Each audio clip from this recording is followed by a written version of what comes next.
अस्सलाम वालेकुम जी। वेबसॉफ्ट लाया पाकिस्तानियों के लिए बहुत ही आसान और सस्ता पॉइंट ऑफ सेल।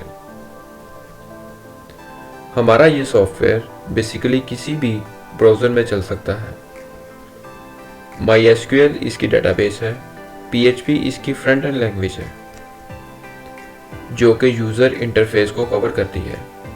फ्रेंड्स, हमारा ये पॉइंट ऑफ सेल मुख्तलिफ तरह के कारोबार चलाने में मददगार साबित हो रहा है, जिसमें mobile shops, electric store, sanitary store, car motorcycle spare parts, grocery marts, wholesaler और रिटेलर्स के पास चल रहा है। इसके अलावा हमारे पास इंस्टॉलमेंट्स, फार्मेसी, अकाउंट्स, प्रोडक्शन और डिस्ट्रीब्यूशन के सॉफ्टवेयर अवेलेबल हैं। पॉइंट ऑफ सेल की इंस्टॉलेशन के बाद आपके पास कुछ इस तरह के ऑप्शन आएंगे, जिस पर क्लिक करने के बाद आपके पास पॉज का लॉगिन पेज शो होगा। इस पेज से हम पॉज में एंटर होंगे। यूज़र नेम, पासवर्ड और पासकोड एंटर करने के बाद हम लॉगिन पे क्लिक करेंगे।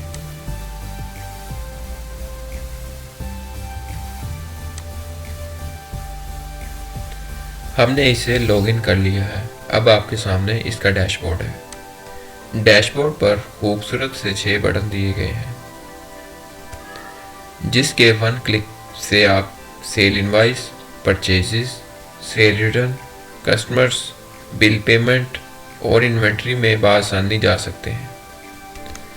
डैशबोर्ड के टॉप पर मेन्यू बार दी गई है, जिस पर dashboard, daily sale, sales, customers, purchase, vendor, inventory, expenses, admin tool, reports और लॉग आउट का बटन है।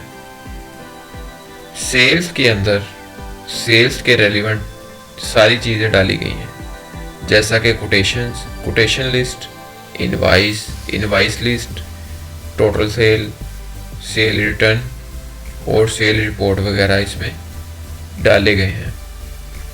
इसी तरह कस्टमर में new customer, customer list, bill payment list और कस्टमर लेजर वगैरह डाला गया है। इसी तरह ही परचेज में purchase list, purchase return list है। हम वेंडर को सप्लायर भी बोलते हैं और वेंडर भी बोलते हैं। मतलब कि जो सप्लायर होता है उसी को हम वेंडर बोलते हैं। तो वेंडर में आप नया वेंडर डाल सकते हैं, vendor list, vendor payment history. इसी तरह इन्वेंट्री में मेन कैटेगरी, सब category, item unit, new product और प्रोडक्ट लिस्ट दी गई है। एक्सपेंसेस में new expense head list, expense list. तो जी फ्रेंड्स, अब बात करते हैं सेल इनवाइस की। सेल इनवाइस में सबसे पहले नंबर पे आपको इनवाइस नंबर शो होगा। जो नंबर यहाँ पे शो होगा वही इनवाइस पे प्रिंट होगा। ये नंबर ऑटो इंक्रीमेंट है। फर्ज कर लें ये इनवाइस 35 है, तो नेक्स्ट इनवाइस जो होगी वो 36 होगी और उससे आगे वाली इनवाइस 37 होगी। उसके बाद जो है आप कस्टमर सेलेक्ट करेंगे। अगर कस्टमर आपके पास ऐड ना हो तो आप ऐड न्यू कस्टमर पे जाके भी कस्टमर ऐड कर सकते हैं। उसके बाद आप जो है प्रोडक्ट को सिलेक्ट करेंगे। अगर आपको प्रोडक्ट कोड याद है तो आप प्रोडक्ट कोड से भी सिलेक्ट कर सकते हैं, अदरवाइज आप बाय नेम सिलेक्ट करेंगे। जैसा कि ये मैंने एक प्रोडक्ट को सिलेक्ट किया, मैं टैब करूँगा।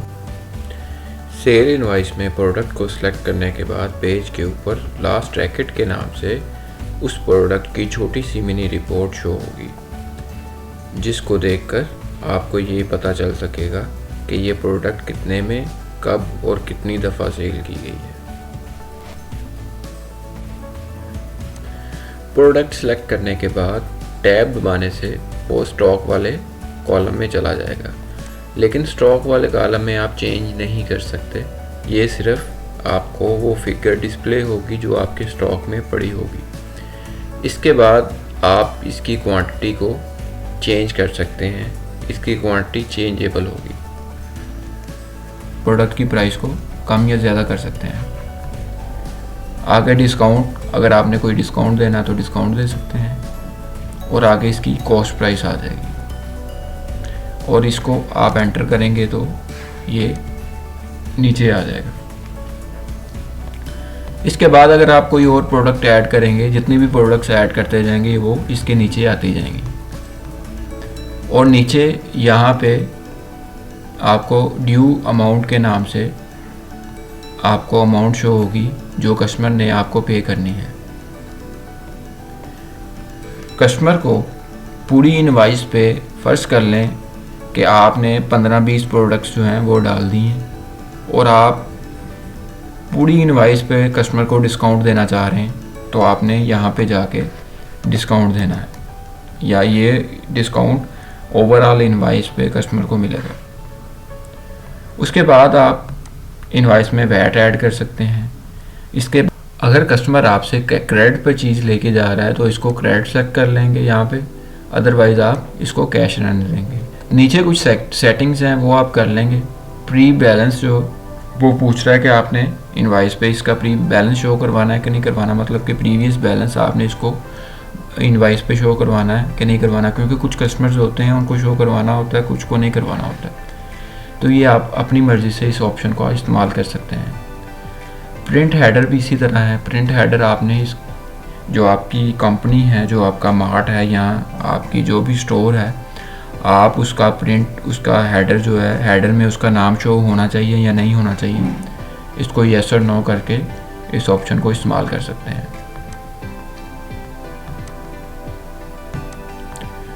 और नेक्स्ट ऑप्शन है प्रिंट साइज़। प्रिंट साइज़ आप किस साइज़ में इसका प्रिंट लेना चाह रहे हैं, A4 साइज़, A4 हाफ में लेना चाह रहे हैं, थर्मल में लेना चाह रहे हैं, यार A5 में लेना चाह रहे हैं। तो मैं इसको थर्मल में लेना चाह रहा हूँ, इसको मैं सेव करूँगा। वो पूछ रहा है प्लीज़ गिव कस्टमर इन्फॉर्मेशन, तो यहाँ पे कस्टमर की इन्फॉर्मेशन देंगे, इसको सेव करवाएंगे। ये देखें यहाँ पे अब वो एरर दे रहा है। ये एरर क्यों दे रहा है कि हमने यहाँ पे सेल मोड जो है कैश सेलेक्ट किया हुआ है, लेकिन हम यहाँ पे अमाउंट एंटर नहीं कर रहे। यहाँ पे आपने वो अमाउंट एंटर करनी है जो कस्टमर आपको पे करेगा। यहाँ पे एंटर करके इसको सेव करेंगे तो ये आपकी इनवाइस सेव हो जाएगी और इस तरह से इसका प्रिंट आउट आ जाएगी। Invoice, cell invoice print out में सबसे ऊपर आपके स्टोर का नाम आ जाएगा, नीचे आपका फ़ोन नंबर आ जाएगा, उससे नीचे सेल रिसीप्ट लिखा हुआ है, उसके नीचे जो है डेट आ जाएगी, टाइम आ जाएगा, ट्रांजैक्शन नंबर आ जाएगा, सेल मोड आ जाएगा, पेमेंट टाइप आ जाएगा, कस्टमर नेम आ जाएगा, फ़ोन नंबर आ जाएगा, सीरियल नंबर, आइटम आगे जो है जो वो परचेज़ कर रहा है उसके रेलिवेंट इंफॉर्मेशन होगी, serial number, item name, quantity, unit price, discount, discounted amount और टोटल आ जाएगा। नीचे जो है ये आइटम बता रहा है कि कितनी आइटम्स हैं इस इनवाइस में, सब टोटल बता रहा है, डिस्काउंट बता रहा है, टोटल वैट बता रहा है, अमाउंट ड्यू बता रहा है, कैश बता रहा है और चेंज बता रहा है। मतलब कि कैश उसने 2000 रुपया हमें कैश में दिया और इसमें कोई भी रुपया वापस नहीं है, ज़ीरो शो कर रहा है। इसी तरह टोटल सेल है, टोटल सेल की ये एज ए रिपोर्ट आपको शो करेगा कि आज की जो टोटल सेल है वो कितनी है, इस वीक की जो टोटल सेल है वो कितनी थी और इस मंथ की जो टोटल सेल है वो कितनी थी, इस ईयर की टोटल सेल है वो कितनी है। तो जी फ्रेंड्स चलते हैं नेक्स्ट हमारे पास आएगा कस्टमर्स के ऑप्शन के नीचे हमें कस्टमर के रेलिवेंट जितनी भी चीज़ें होंगी कस्टमर के रेलिवेंट वो हमें मिलेंगी। जिस तरह न्यू कस्टमर है, कस्टमर लिस्ट है, बिल पेमेंट है, बिल पेमेंट लिस्ट है, और स्टोर क्रेडिट है और कस्टमर लेजर है। इसमें न्यू कस्टमर में बिल्कुल सिंपल सा एक फॉर्म दिया गया है। इस फॉर्म को आप फिलअप करके कोई भी कस्टमर जो है वो ऐड कर सकते हैं। इसके बाद जो है कस्टमर लिस्ट आ जाएगी। कस्टमर लिस्ट में आपके जितने भी कस्टमर्स होंगे वो आपको शो हो जाएंगे। आपकी एक जो लिस्ट है वो बनती जाएगी इसमें। इसके नीचे बिल पेमेंट है। बिल पेमेंट मतलब जो कस्टमर आपको बिल की पेमेंट कर रहा है आपने वो यहाँ पे आके डालनी है, क्योंकि कुछ कस्टमर्स होते हैं वो कुछ पेमेंट तो कर जाते हैं और कुछ उनकी पेमेंट जो है उधार होती है और वो पेमेंट वो बाद में करते हैं। वो जो बाद वाली पेमेंट होगी वो आप इसमें डालेंगे। आप जो कस्टमर होगा उस कस्टमर को सिलेक्ट कर लेंगे। जब आप वो कस्टमर को सिलेक्ट करेंगे तो राइट साइड पे आपको कस्टमर पेंडिंग पेमेंट्स के नाम से एक रिपोर्ट मिलेगी, मिनी रिपोर्ट, जिसमें आपको वो date, invoice number, invoice amount, received amount और पेंडिंग अमाउंट जो है वो शो कर रहा होगा। ये वो शो कर रहा होगा कि आपकी किस इनवाइस के अगेंस्ट इसकी कितनी अमाउंट जो है वो पेंडिंग है। तो इस रिपोर्ट के मुताबिक 19 तारीख को इसकी इनवाइस नंबर 7 शो कर रहा है और इनवाइस अमाउंट 170 पे शो कर रहा है। इसमें से आपने 150 रुपये जो है रिसीव किए हैं और 20 रुपये पेंडिंग है। तो आपने वो इनवाइस सेलेक्ट करके उसकी वो पेंडिंग अमाउंट जो है वो डाल देंगे। इसमें मैं अगर 20 डालता हूँ, इसको मैंने सेव किया तो ये 20 रुपये डल गए। अब दोबारा मैं इस कस्टमर को सिलेक्ट करूँगा तो इसकी कोई भी पेंडिंग अमाउंट जो है वो शो नहीं हो रही। इसी तरह बिल पेमेंट लिस्ट है। बिल पेमेंट लिस्ट में आपको जो भी आप बिल की पेमेंट डालेंगे कस्टमर की, वो यहाँ पे शो हो जाएगी। इसके अलावा कस्टमर लेजर है। कस्टमर लेजर में आप किसी भी कस्टमर का आप लेजर चेक कर सकते हैं। इसको अगर मैं शो करता हूँ तो customer ledger point of sale की बहुत इंपॉर्टेंट रिपोर्ट है जो आपको कस्टमर्स की परचेजिंग हिस्ट्री और पेमेंट्स की रिपोर्ट देती है। मतलब कि कस्टमर्स ने हमसे कितने की परचेजिंग की, कितनी पेमेंट्स की और इसकी तरफ बकाया जात कितने हैं। कस्टमर लेजर चेक करने का तरीकाकार बहुत आसान दिया गया है। सबसे पहले आपने कस्टमर सेलेक्ट करना है।